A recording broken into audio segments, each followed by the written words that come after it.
Hello folks, welcome along to a new video. I am the Custard Prophet. If you've watched my channel for any time, much of my content seems to focus on other content creators and promotion of other people in the FM community.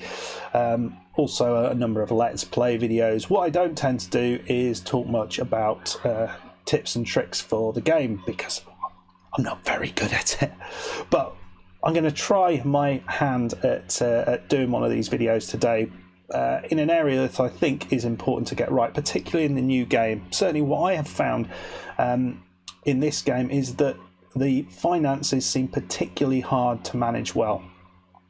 In my current save at RFC Liège, we are losing an awful lot of money. And I kind of know what we should be doing, but I get too excited. So what I thought I would do today is talk about the things that we should be doing to try and make the club that we're managing more financially secure than it is. When you join a club, what are the things that you do to ensure that financial security? So what I've done is I've loaded up the most financially insecure team in the world. Well, not maybe the world, but in a particularly financially insecure team in Bolton, and we're going to have a look round and think about how one could put that situation right, or at least try and make a better fist of it. Let's get into it. So here we are in Bolton. This is the situation that we find ourselves in. So we join in Bolton, but the same thing would happen if you joined any other club. What you want to do is to have a look around the club, and I think the first thing you want to do is to have a look at the financial situation and understand what that is. So if we move over to the finances tab, you can see the situation is rather bleak.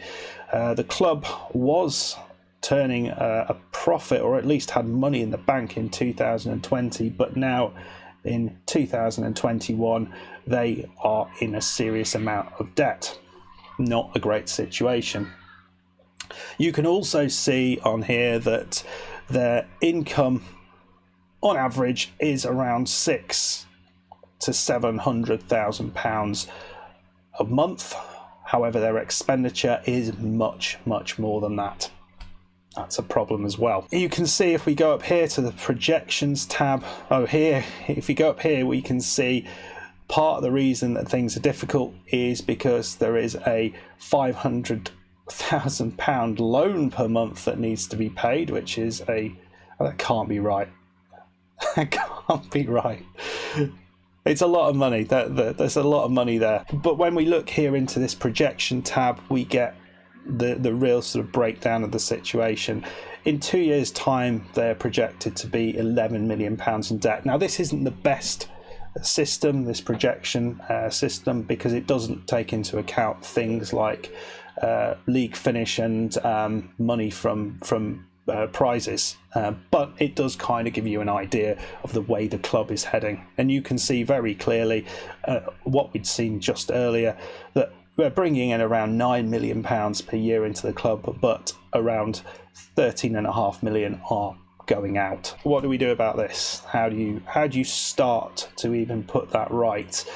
Well, we've been given a wage budget, and you can see that the wage budget is about half of what the current spend is. So we've got a wage budget of £28,000 per week.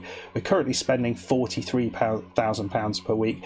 The reason I think that this wage budget is so low is that there have been new restrictions put into the lower league football in the UK. So there is a cap on wage spending now. So obviously that is something that needs to be dealt with for that reason. If you go to a different club, often the wage budget can mirror what your current spending is, and it doesn't seem to reflect necessarily the situation at the club. So I mean, if the club's doing very well, you will have a lot more wages, but if it's doing very poorly, it tends to sit quite close to your current spending, which isn't so great because it doesn't really give you an idea of what you need to do. So actually what often needs to happen is that you need to think about setting your own wage budget.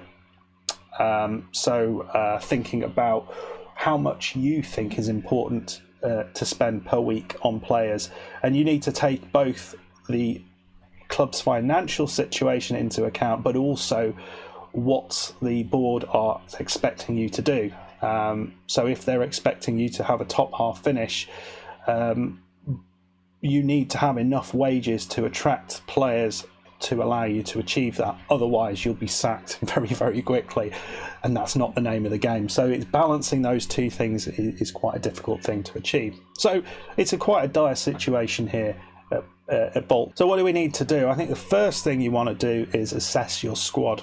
Now the squad at Bolton, as you can see here, is rather expansive. I'm not quite sure why, but they don't seem to have a reserve team here. Maybe they've just given up on the reserve team because of financial issues. But anyway, this does mean they have a lot of players in this squad, and you realise you can only use 11 players at a time, and because there's no reserve team, what are all the rest of these players going to be doing? Not much.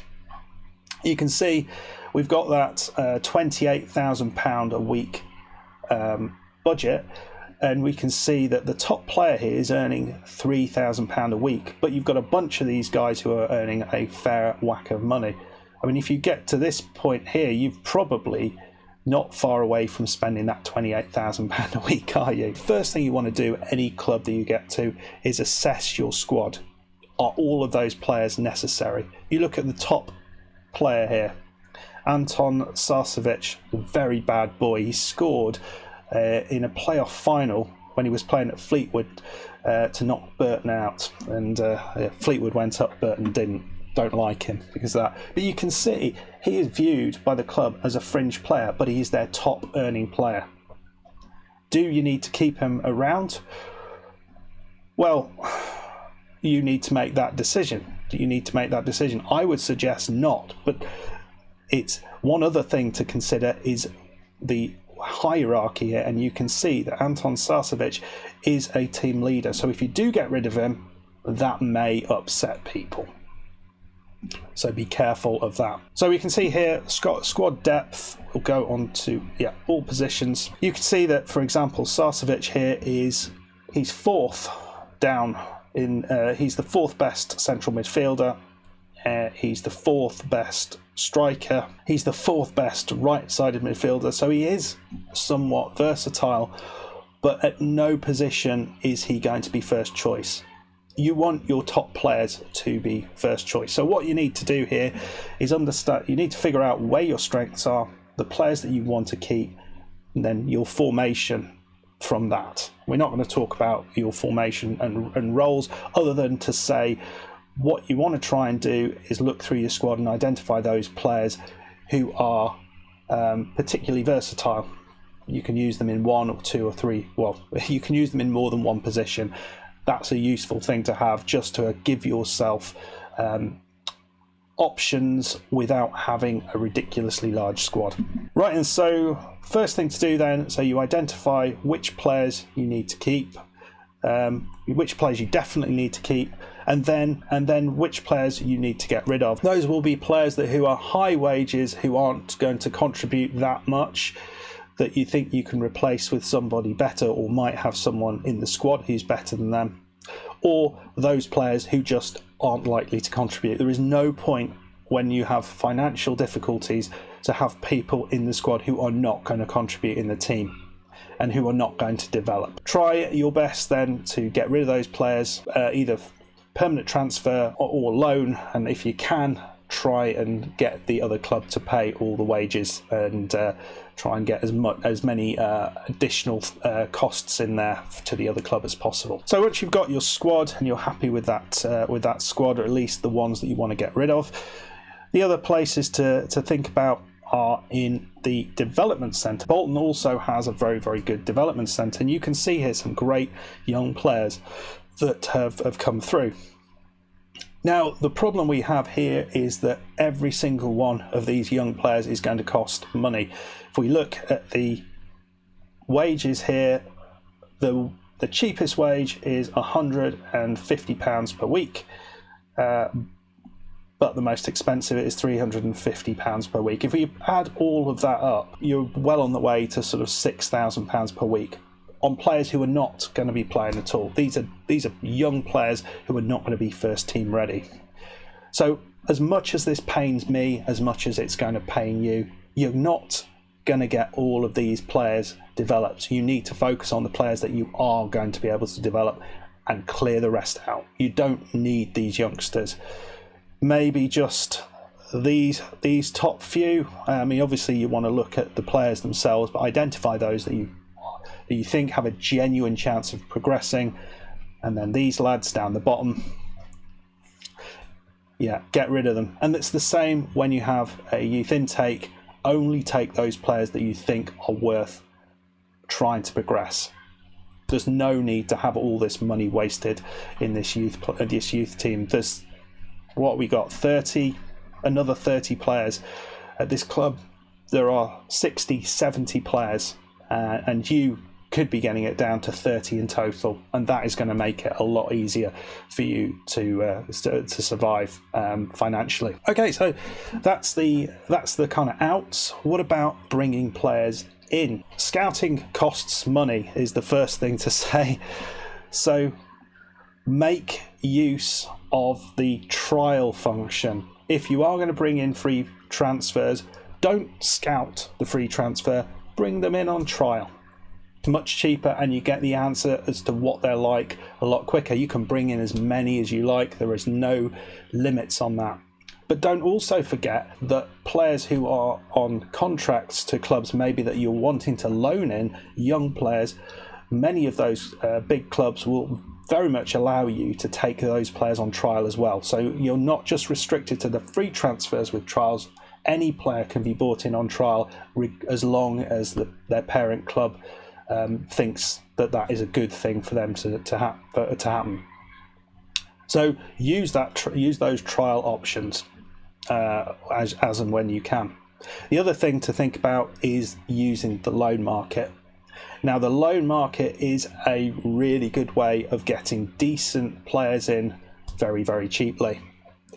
So what you want to be thinking about is trying to get those players who you're only going to pay a very small amount of their wages, maybe 10% of their wage, or that you're going to get completely free. I'm not sure whether, given the minimum salary restrictions that exist in this particular league, whether free loans are a thing here, but certainly in many countries they definitely are. But so you want to make sure that you use the loan system very, very well and identify those cheap loans rather than the expensive loans. And it's often those young players at Premier League clubs that aren't getting into their teams that you are able to get hold of. Not all of them are going to work for you, not all of them are going to be great, but you're going to find some absolute gems out there.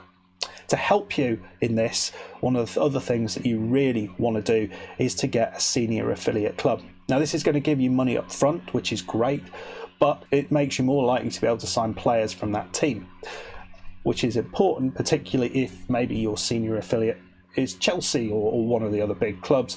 You're potentially going to get hold of some of their up-and-coming youngsters, and that's important, and that will help you. Obviously, though, you need to think about how many loans you can actually bring into the side. So make sure you go into the loans, into the rules of the league, because not all leagues will allow you to play hundreds and hundreds of loans. So here you can see there are some loan restrictions. Make sure you read through those and understand what you can and what you can't do.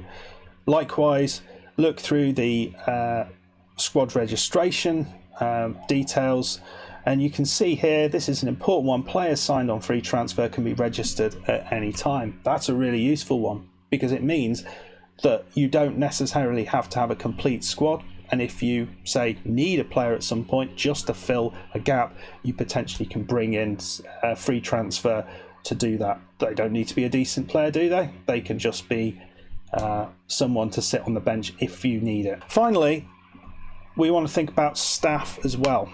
Now, staff are one of the hidden places that wages can go to, because your staff your staff's wages aren't taken into account into the wage budget. So they're nothing to do with that. The other thing to remember about staff is the longer they are at the club, the more money you will be paying them. Every time you renew the contract, the staff member is always going to be looking for more money. Now, you can negotiate with them, but often when you do that, you will still negotiate it down to a level which is a little bit higher than their previous contract. So what do you do about that? Well, you can be brutal, and when their contracts are up, if they are not willing to go on the same contract, you ship them out. If you get rid of them, the likelihood is you are going to be able to find staff members who are much, much cheaper to employ, but have the same or even better attributes. And this is a slightly broken thing in the game, I think, that it's dead easy to get your staff to a level where they're probably as good as anyone in your division, even doing that regularly.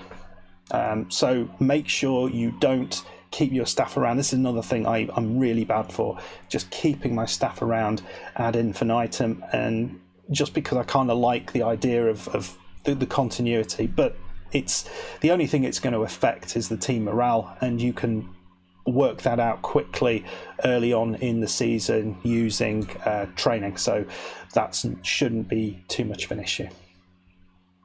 Okay, if you follow all of these things, you should have a fairly small squad. You should have staff which are on sensible wages. You should have a bunch of players in your squad who are versatile and can fill in a number of places. You shouldn't have a vast number of youth players, just those ones who are going to develop. And as a result of all that, you should have a much more healthy balance. If you've enjoyed this video, please hit that like button. If you've got any ideas as to additional things that you look at when trying to make your club's finances secure, put them down in the comments below. I'd be very interested to hear anything that you've got to say. If you like this sort of video, please hit that subscribe button. I'm going to try and do a few more of these. And I will see you on the next one. Thank you very much. Goodbye.